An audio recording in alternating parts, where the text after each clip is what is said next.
Welcome to my show, Huang's Show. Today we're going to be talking with Amy Todd, and she's going to be sharing with you her story about how she became a certified hand therapist, but then even niched down even further into helping people with amputees.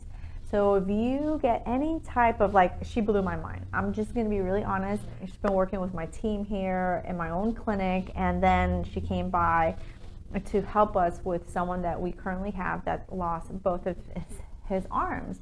And I knew as soon as we started talking, it was love at first sight. No, she's really great. She knows so much about amputations. And honestly, it was such a great conversation because sometimes we don't really think about little amputations. We only think about big amputations. So listen to Amy Todd.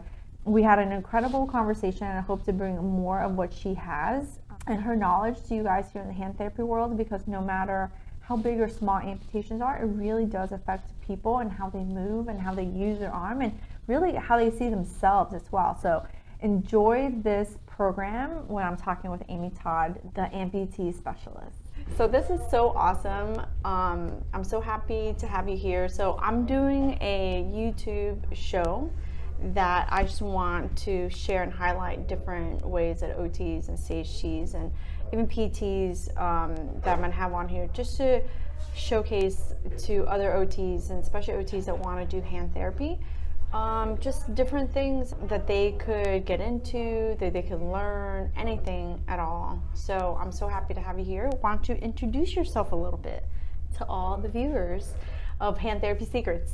Awesome. Thanks for having me. My name is Amy Todd. I am an OT-CHT. I actually live in Atlanta. But Hot Atlanta! Woohoo! And it is. Just not as rainy.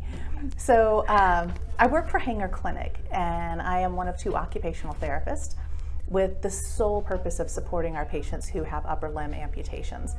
And just our findings through the years is that as technology increases, that this population of patients with upper limb amputation, it gets so lost, and the function gets so lost, and then people don't know how to train. So my role is to support therapists and help them learn to become proficient with patients with amputations. I mean, we get people who have finger amputations, but arm amputations are not as common. So they go to certain places, or they go to certain medical centers that certain therapists might have a lot more experience. Like, let's say, for example, I would imagine military people have a lot of experience with this, but maybe a private clinic wouldn't have that great of experience. So we actually have several amputees right now, like catastrophic amputees. And one of the reasons why we got them was because we do have some experience. But like you said, technology's changing, companies come and go. And so we were really excited to kind of just get connected with your company and like everything new that's going on. So how did you sort of fall into working with this company, or amputees specifically? Because the other thing that I want to mention is I feel like as OTs and people who want to specialize and become certified hand therapists, that it's not just about post-surgical cases or just hand cases that are like tendons and stuff like that. But we have such a great range that we can help people, whether it be amputees, in neurology, geriatrics, because I always say that people, if they're lucky, have 2 arms and 2 hands that we can help them with. But this is such a great opportunity to talk about if they're missing their 2 arms and 2 hands, how do we help them with that? So how did you start in your career? Practicing in a hand clinic in Atlanta. What I noticed, because I've been out 12 years now, and so when I was in school, our amputee care is 2, maybe 3 pages in our textbook. There's just not a lot. And it's because it's a rare population, like you said. It really is, that, and we've had so long in our heads that it's just a finger that's been removed. And in the South, in Georgia particularly, we call it the suck it up and live with it principle of, oh, I'm sorry, it's just your distal to your IP. And I get that a lot. I get that a lot. I just actually have someone right now with the amputee right here, and I think he's super nervy. We can't get rid of that last little bit. They don't want to do a revision yet. And I talked to the case manager or adjuster regarding a potential prosthetic for the finger. And I'll be honest, I'm kind of like, well, it's just a finger. How functional would it be? Like, I'm gonna throw myself under the bus and admit guilty. that I think these things. Yeah. But Vanessa, who's been working with you a lot, said that it has so much to do with positioning and stuff like that. And so how can we, I guess, advocate for our patients, especially when we have to change our own thinking? Like, it's not just a finger. It's not just like part. Exactly. And how I wound up where I am is looking at patients that I had been treating. So a good friend of mine, for example, he had a saw accident 30 years ago. Just right here. So he was just right through the PIP and 3 of his digits. But like 3 digits, I get, right? So I had a guy who lost his fingers all at the PIP. Was it at the PIPs or below the PIPs? But all 4 fingers. Right. So in that case, you think all 4 fingers, much more huge functional loss. It is, right. If it's a thumb, a huge functional loss. Exactly. But when it's kind of like 1 finger, you're like, exactly. But think about the force shift that it has to take. Yes. And with Joe, what I wound up doing is I treated him for CMC arthritis. Small finger, tendonitis in his wrist, carpal tunnel, Decker veins. Lateral medial epicondylitis. Every time. Biceps. It went all the way up to his neck. All the time. And I'm like, look, I know you're perfectly functional. But if you can offload that stress, like maybe it's just that extra length in typing, maybe it's tailgating. Because again, tailgating country. If you have to hold your beverage, if there's it was a lot of force. We'd be demonstrating this. Exactly. It's not. We have water. And hand therapists still go back to your OT and PT roots, and it is all about that participation. So if you are hiding your hand, if you're not doing what you want to do, or you're avoiding a task. It's interesting that you say that, because I always thought it was more of a aesthetic thing when you're doing it for the finger. I really never thought of it as like a functional to prevent. You're actually you're looking to prevent long-term chronic types of issues, which is something that we as OTs deal with all the time, but we just never really think of it. Like, I'll be honest, I never really think of it for the fingers, and now I want to pow myself for all those patients. But damn it, you know, that I didn't really think that, oh, well, it's just a finger. It's just 1 finger. Right. But think about it. If you put your hand, like, if you have something on your hand that you don't want to be seen, what do you do with it? You stick it in your pocket. No, we talk about that all the time. There goes your shoulder. Like people, there goes your, you just hide everything. And interesting, here's your dumb tidbit of the day, or actually really good tidbit. Don't just give me one, Amy. Oh, I got Be a lot. generous, I've got tons, okay? Be generous. My viewers want a lot of shit all the time. I do feel like that the role of a prosthesis. So we do know also that those fingertips, the silicone restorations. So when we have those, they might be abandoned a little bit more. But think of abandonment also as a sense of, did we grow out of it? Like, we grew out of training wheels. Did we abandon them, or did we just progress? And so, you know, if somebody in their beginning days needs that silicone restoration to participate and to get back to their world, their mental health improves, their psychosocial, everything improves. And again, it comes to, like, if you're comfortable with your hand, even that you're going to bring your hand out and you're going to use it versus like, I'm just going to put it away and not use it at all. And you're not preoccupied. And so then what winds up happening is maybe at some point in time they say, you know, I just don't need this. Get back into participation and get back into work and get back into life. Then maybe some type of protective covering in a silicone prosthesis. It makes so much sense. Just because you get something right now doesn't mean you keep that same thing over and over. Exactly. We change. It's because we're human. No, absolutely. That's such I a love great that you're point. so interested in bringing it up, though, because there's just, like I said, there's not a lot of training. And the more therapists that I can get to understand that there's like your train of thought is so amazing, because it's like, no, why don't we treat these people?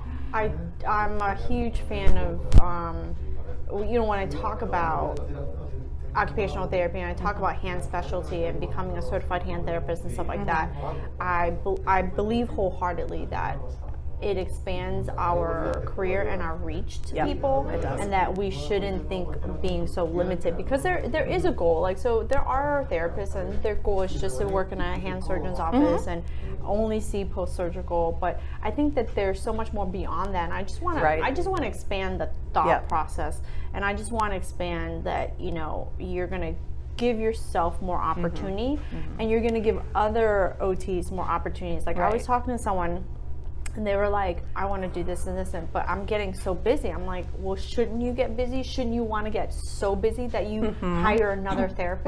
Right. Like, that's how we grow, like, our career grows our profession. So I'm a really huge advocate of growing our profession.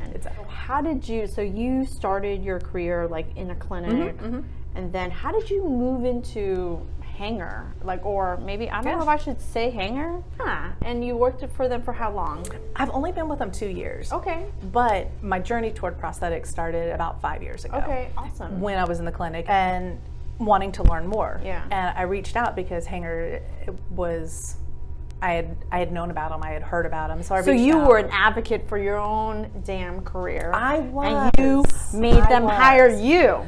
That's what I'm talking about, people. It's possible I did that. I love to support companies that hire other OTs. Yes. And I think that it's huge to not just think of your traditional clinic. So tell us, for all the people watching that will get the courage to kind of go after certain places. So you went to them and you said, what? Give me a job. Give me a job and pay me. Actually, she did. That might not be too far.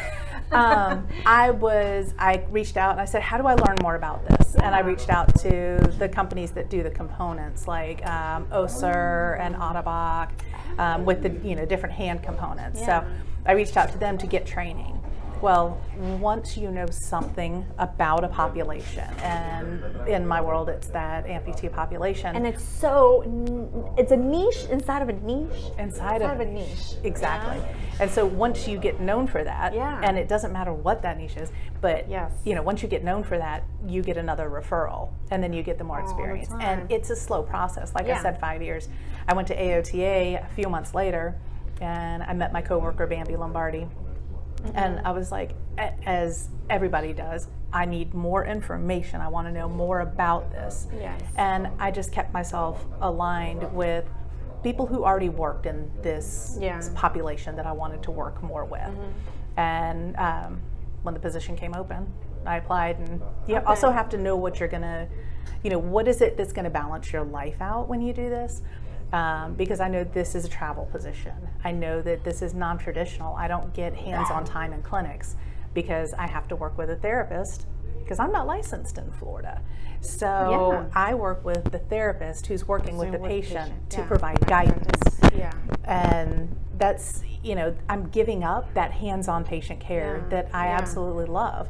But for me, it's important because this population group, they need that extra they really therapy. Need someone who wants to learn. So you got the knowledge, and now then you applied it. Exactly. So you can get all the knowledge you want. Yep. But if you don't freaking do something and apply this sucker, exactly, you're not gonna go anywhere. Yep. That's what Amy is saying. Yep. I'm just supporting what she's saying. I'm not saying it. I'm just okay. But so now you get to apply it. And reach out and get to know your people. So if you're interested in working with patients who have amputations, call up the local prosthetist and say, and we've got them all over the nation, shameless plug. Yes. Well, I'm happy to include, if they're willing to, like at the bottom of the links below, I can include their website. Okay. I don't know if you want everyone emailing you. Yeah, I really don't have an issue because if you can get a therapist who's interested and who's willing to help out a patient, it's really important. Well, girl, it's really I'm gonna important. So gonna you can blow blast up your my email up box. there. I have no issues with that. Well, I've been really amazed with the free 30-day hand therapy training that I built out at the beginning of COVID. Right. How many people from across the world, like other OTs from across the world in all sorts of different countries have reached out. That's awesome. And so I'm hoping that as more and more, as I share this, more and more people are going to see that as possible, and just be able to include your company's information. But what would they do if they couldn't go to your specific company? I'm all about your specific company. Me but too. But what if they don't have access to that? We aren't everywhere, right? You know, you need to find, well, first of all, you need to find a practitioner, and this is if you're looking for a therapist, if you're looking for a prosthetist, if you're looking for a doctor, you always find somebody that you mesh with.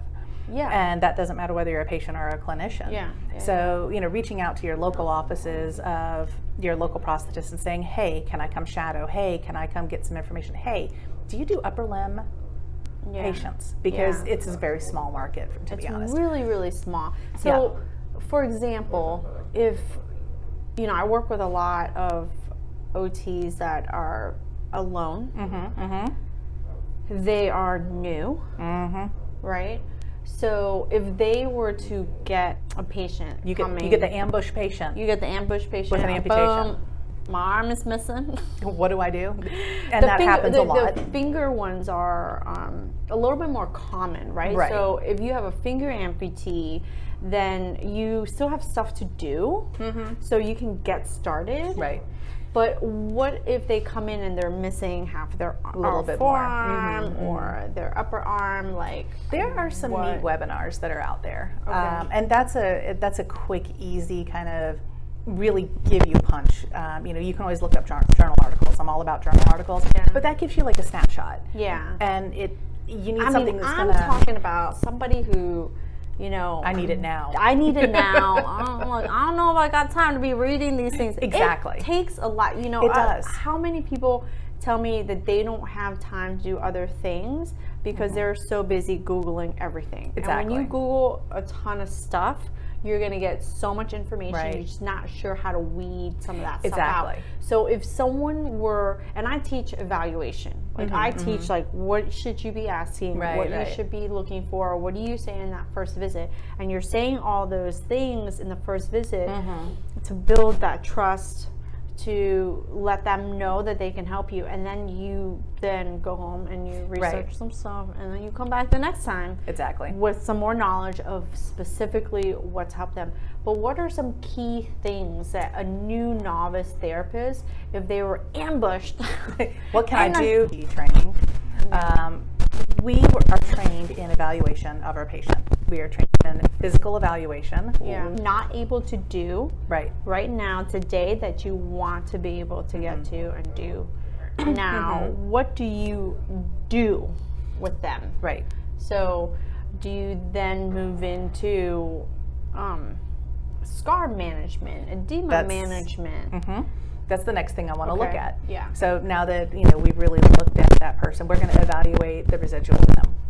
And you want to look at what is that scar? What is the edema? What's the shape of it? And it's been very interesting when you talk about the grieving period. Yeah.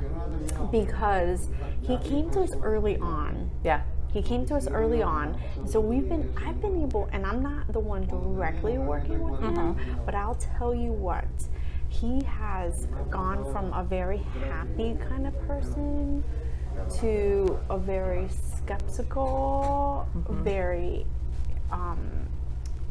like passive aggressive person, trying to be understanding. And when you brought that up, I just remembered myself 2 weeks ago when I wasn't so forgiving. I was like, cut that out. Like, I'm not tolerating this. Like, because I'm kind of strict. I don't know if you could tell. Like, I'm very nice on camera, but behind the scenes, I'm very strict. I hear she's horrible. But yeah, I think, we're human too, right? Exactly. So we can kind of be forgiving to a certain extent, and then all of a sudden our patient wears out and our forgiveness Yeah. starts to wane as well. Isn't that Exactly. unfortunate? It is. And knowing who you're talking about and knowing that there has been peer interaction, I'm thinking that in treatment, something that might want to be brought up is trying to get that another peer meeting going again. The other thing that's out there, and so Ampower is Hanger's version of it. Amputee Coalition has one as well. Okay. There's a partial hand group for making prosthetics on Facebook, and a few others, there's local ones as well. A naked hand group. Naked prosthetics, Naked, partial hand. yeah. I think I've seen their stuff. Yep. There's a lot that has to do with our expertise that we as therapists sort of forget just because we're not touching someone Yep. and we're not massaging them and we're Yep. not bending their joints. Yep. But whatever you're doing with the patient at that time can involve them Yeah. in to meet Yeah. their goals, and that is billable time. You're right. Thank Yeah. you for mentioning that, because I think that a lot of people do forget that. Yeah, we don't And think about it. But they have to do all this stuff on their own, or without the patient. So it is it's very permission based, is what it is, because you can just listen, you can tell me not to eat the bag of chips, but when I'm alone, I'm gonna eat that bag of chips. You see this right there? But if you had someone, it's that accountability, right? To help you not eat that bag of chips and actually eat the celery instead. Ate celery. But so yeah, I picked the one thing you're like, I'm not having it, you know. But it's the same type of thing. It's like we forget that we can involve them more and be like, okay, let's do this together. Versus like, I'm gonna do it myself and I'm gonna give it to you and be like, you do it. Exactly. Yeah. Exactly. And it's our therapeutic use of self. So many other areas. Tons. It really is. is. Oh my God, really tons of it. Yeah. I love it. Yeah. So thank you You so just much. got your first treatment right there. Thank you very much for having me. Yeah. So I'm going to include how to get in touch with Amy. I'm going to include hanger information below and some of the other ones that you mentioned. I definitely want to include those in there. So great. maybe I'll get the information from you and I'll include them in the description below. So you guys all have some key things to think about in terms of working with amputee patients, whether they're fingers, whether they're forearm, upper arm, and now you have something that you can do first visit and second visit and even visits beyond. That is beyond just range of motion and beyond massage, because that part is kind of the easier part. Like, I'm just gonna massage the sucker out of that. I can deal with this, they'll be fine. Yeah, but there's so much more that we can do to help them. So I really appreciate you taking the time. Thank you so much, and I love the fact that you're here helping us with our, amputee patients. And I'm gonna leave all the information so you guys get to be able to connect with someone in your area as well. Awesome. Thank you.